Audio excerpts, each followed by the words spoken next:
Good evening. A very warm welcome to this edition of Business at 9 here on ET Now. I'm Vikram Oza with the big buzzing business news of the day.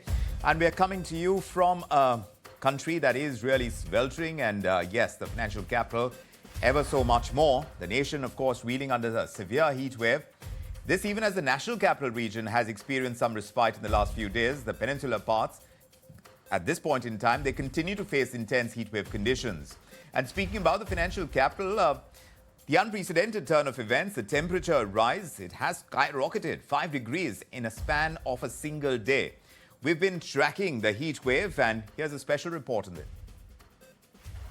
The city of Karnataka too has been reeling under the heat wave and it's only seeming to get worse here, with each passing day. While we were in Bengaluru city, in fact, even till about a day prior, we saw temperatures soaring to as high as 37 even, in the state. And now, of course, it's only gotten worse since we've been traveling up north, considering the Lok Sabha elections being around the corner. We're bringing this report from Hubli, where the temperatures are only worse than what it was in Bengaluru.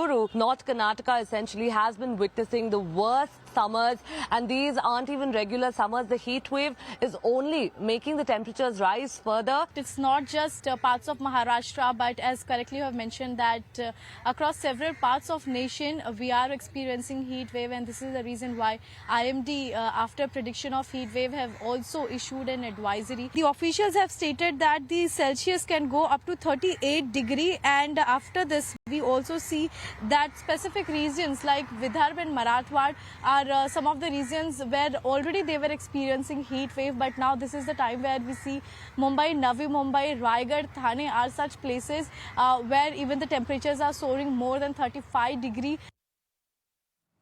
All right, let's get perspective on the heat wave conditions and how much more severe it could get this summer.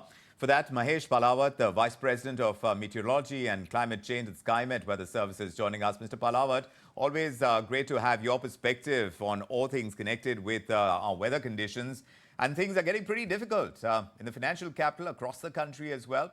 The heat wave that we've been warned against is well and truly here, and we're only in the middle of April. How much worse is this summer going to get? Say, Vikram, already we have seen the temperature soaring over many parts of Telangana, interior Karnataka, particularly north interior Karnataka, parts of Maharashtra, and Gangetic West Bengal and Odisha, and some parts of Gujarat. Temperatures are already in the range of 41 to 43 degrees Celsius. However, there is some respite in national capital, that Delhi and NCR, Punjab, Haryana, and parts of North Rajasthan, because occasional pre-monsoon activities. But now again we anticipate that a strong western disturbance will approach western Himalayas, leading to some respite over northwest India for next 2 to 3 days until April 20. But heat wave will continue over many parts of Vidarbha, Marathwada, interior Karnataka, parts of Gujarat, South MP, Telangana, Andhra Pradesh, as well as Gangetic West Bengal and Odisha.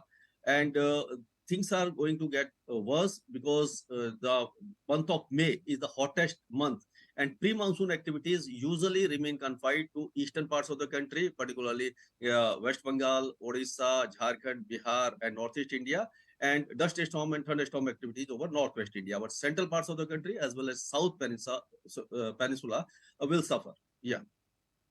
Palawat, of course, we understand that this heat wave is going to get intense. An advisory has been given out as well, a yellow heat wave. How will this intense heat impact our agricultural output? Because the fear is that if it damages yields, then prices may go up and our inflation will rise. Say, Vikram, in the month of March, we have not seen temperatures increasing much. And in the month of April also, temperature was under control over northwest and central parts of the country because occasional pre-monsoon showers were there. So the Rabi crop, it has been now harvested, and there's no damage to those crops, particularly wheat crop and all these Rabi crops. Because if during the period of maturing in the month of February and March, if temperatures are very high, say above normal, like 3 to 4 degree, 4 to 5 degree, then yield and output usually decline. But now, because the temperatures are increasing and pre-monsoon activities are not anticipated much over central and south peninsula, therefore the heat content will dry up the soil, and the upcoming crop for the Kharif crop may suffer, because there's still monsoon is more than 1.5 months away from to arrive. Usually the monsoon arrives at 1st of June over Kerala, and gradually it covers many parts of country, particularly south, central parts of the India, and then east and northeast India. Yeah. But what about the monsoons? Will they be normal this time? Will it get us the required reprieve from this mad summer? We'll have to endure this mad summer. But what's on the other side? Will the rain god smile on us? Yes.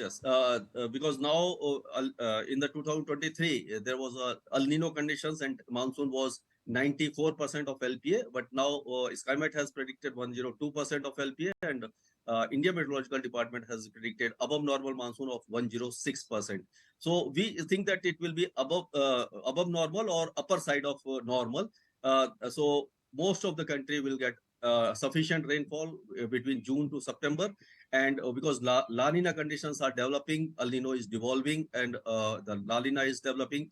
After Super El Nino, whenever there is La Nina condition, we have seen the monsoon is above normal or normal or upper side of normal. So on monsoon front, we will be very lucky that this monsoon 2024 will be good monsoon.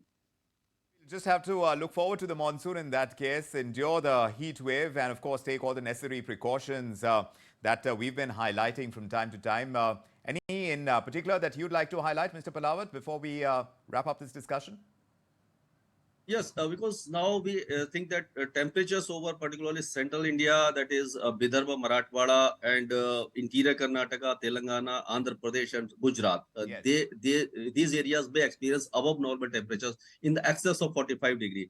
So whenever you go out between 11 a.m. to 4 p.m., try to carry umbrella, take adequate water, keep hydrated yourself to avoid sunstroke and heat stroke.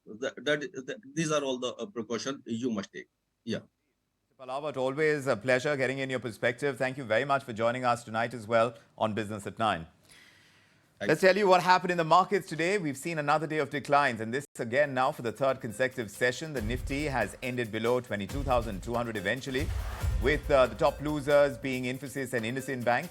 But the small cap index has done well for itself and managed to end with gains today.